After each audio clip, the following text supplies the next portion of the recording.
యోసేపుని తన సహోదరులు ఎందుకు అసహించుకున్నారు? యోసేపుని తన సహోదరులు ఎందుకు ద్వేషించారు? ఎందుకు? అక్కడే చదివారు మీరు. తన తండ్రి అతన్ని ఎక్కువ ప్రేమించాడని తన అన్నలు తన మీద పగబట్టారంట.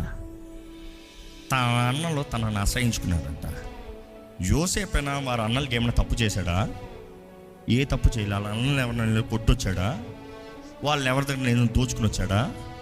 వారు ఎవరి గురించి తప్పుగా మాట్లాడా? ఏ తప్పు చేయలేదే. కానీ తండ్రి ఆయన్ని ఎక్కువ ప్రేమించారని ఈయన్ని చంపుతానికి ప్లాన్ చేశారంటే ఇక్కడ ఒక మర్మం చెప్తాను వినండి. ఈరోజు సాతాను ఎందుకు మిమ్మల్ని చంపాలని, మీ జీవితం పాడు చేయాలని, మిమ్మల్ని నాశనం చేయాలని పొంచున్నాడు? అర్థమవుతుందా? దేవుడు నిన్నెంతో ప్రేమిస్తున్నాడు కాబట్టి సాతాను నిన్ను చంపాలని చూస్తున్నాడు.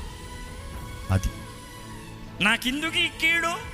వాడికి నువ్వు లెక్కే లేదు, నువ్వు మట్టి, నువ్వు అసలు లెక్కే లేదు. నిన్ను పెట్టుకుని ఏం చేసుకుంటాడు చెప్పు? నిజంగా నీ ఆత్మను పెట్టుకుని ఏం చేసుకుంటాడు? నీ ఆత్మ నాకు కావాలి, నీ ఆత్మ నాకు కావాలంటున్నాడు. ఏం చేసుకుంటాడు? వాడితో పాటు అగ్నిగుండంలో వేధించబడాలని ఆశపడుతున్నాడు. అంతేగాని నిన్ను పెట్టుకుని వాడు ఏదో రాజ్యం కట్టించుకుని వాడు పరలోకానికి వెళ్ళిపోదామన్న ప్లాన్ లేదు అక్కడ.